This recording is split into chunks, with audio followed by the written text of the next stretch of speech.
छत्तीसगढ़ के सुकमा और बीजापुर बॉर्डर पर नक्सलियों के हमले में बीएसएफ के 2 सिपाही शहीद हो गए। शहीद हुए सिपाहियों में से एक सिपाही कानपुर के महाराजपुर का है। बेटे की शहीद होने की खबर सुनकर मां का रो कर बुरा हाल हुआ कि मां रो रो कर कह रही है कि अगर पता होता तो वह अपने लाल की नौकरी छुड़वा देती। वहीं शहीद के भाई से बात करने पर पता चला कि उसने सुबह ही अपने पत्नी से बात की थी और 7 तारीख को घर वापस आने के लिए कह रहा था। शहीद की पत्नी, भाई और बहन उसे याद कर बेसुध हो रहे हैं। नक्सलियों ने सिलगेर और टेगलगुडम के बीच सीआरपीएफ जवानों का ट्रक आईईडी ब्लास्ट कर उड़ा दिया। इस ब्लास्ट में सीआरपीएफ की कोबरा बटालियन के 2 जवान शहीद हो गए। इन शहीदों में कानपुर के शैलेंद्र भी थे।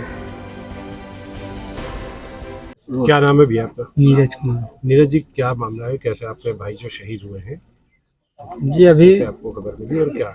हमारे पास में फ़ोन आया था वहाँ से, तो हमें यकीन नहीं हुआ कि ये सब हो गया है, लेकिन हिम्मत करके कैसे भी हमने उसको दबा दिया। किसी को बताया नहीं कि घर में भड़बड़ा जाएंगे। फिर यहाँ सूचना आई तो सब लोग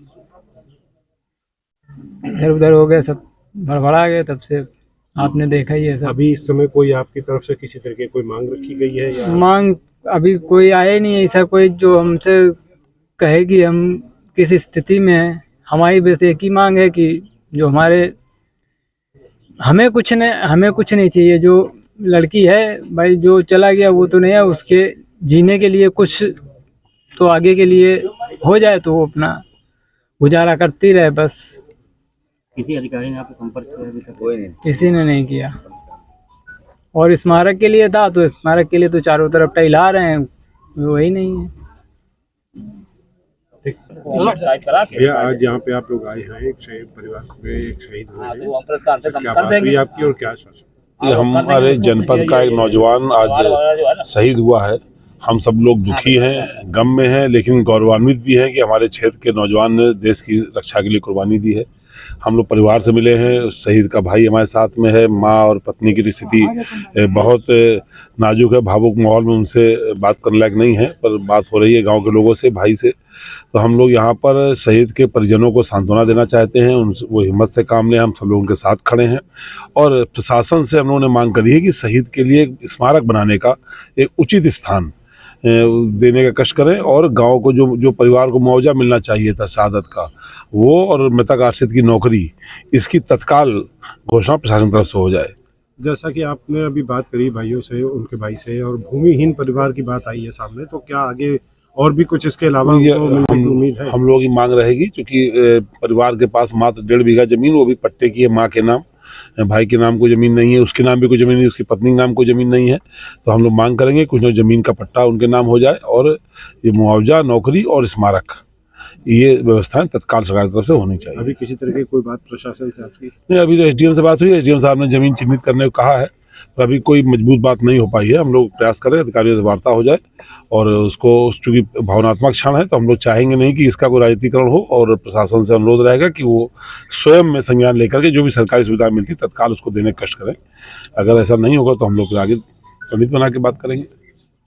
देखिए, आप यहाँ पे आज एक गमगीन परिवार के बीच में मौजूद हैं, और आपकी क्या बात हुई है उनसे और क्या आप लोग? देखिए, दुख के इस माहौल में हम लोग दुख बांटने आए हैं यहाँ पर। निश्चित रूप में हम सरकार से उम्मीद करते हैं कि सरकार जो परिवार का हक है, बिना किसी राजनीतिक हस्तक्षेप के उसका हक पहुंचाएगी। और एक तरफ, दूसरी तरफ हमको इस बात का बड़ा आश्चर्य है और हम स्तब्ध हैं कि परिवार के यहाँ से एक शहीद हो गया है और सरकार ने टेलीफोन से भी उसका खैरियत नहीं मालूम की, हालचाल नहीं लिया, किसी तरह की कोई संतावना नहीं की। ये हमारे लिए एक बहुत बड़ा एक हैरानी की बात है। और सरकार को, जो हमारा साथी शहीद हुआ है, बेटा इस गांव का शहीद हुआ है, उसके परिवार के लिए जो उचित मुआवजे हैं उसको बिना किसी देरी के, जहां इनके परिवार की डिमांड है स्मारक बनने की, वहां स्मारक बनाएं। इन्हीं सब चीज़ों से दुख कम होगा और इन्हीं सब चीज़ों से सरकार की जिम्मेदारी पूरी होती दिखेगी, क्योंकि सरकार अपनी जिम्मेदारी से भाग रही है। और सरकार ने कहीं, जैसा भी वो बता रहे हैं शैलेंद्र जी, कि इधर उधर घुमा रहे हैं, कहीं कूड़े घर के पास ले जा रहे हैं, कहीं कहीं ले जा रहे हैं, तो बिना किसी देरी के जहाँ पे इन लोग स्मारक की मांग कर रहे हैं वहाँ स्मारक दें, और जो इन भूमिहीन है इनको भूमि देकर, और जो बच्ची विधवा हुई है इतने छोटे से 3 महीने के उसके वैवाहिक काल में वो बच्ची विधवा हो गई है, उसके सर पर हाथ रखने का काम करें। इन्हीं सब बातों को लेकर हम लोग यहाँ पर आए हैं और दुख बांटने आए हैं।